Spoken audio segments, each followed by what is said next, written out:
Sa iba pa mga balita, hindi pinalampas ng Special Action and Intelligence Committee for Transportation o DOTR SAIC ang miyembro ng PNP-HPG matapos dumaan sa EDSA busway.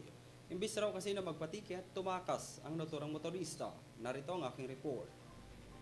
Imbis na harapin at magpatiket, biglang sumibat at tumakas ang umano'y miyembro ng Philippine National Police Highway Patrol Group o PNP-HPG na nahuli ng Special Action and Intelligence Committee for Transportation o DOTR SAIC na dumaan sa EDSA busway.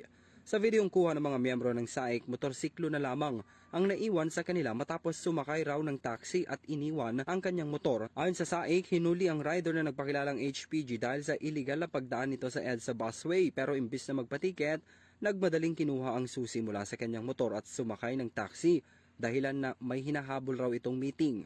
Napag-alaman din na expired na ang rehistro ng lisensya nito at kasalukuyang dinala sa impounding area ng Land Transportation Office o LTO ang kaniyang motorsiklo.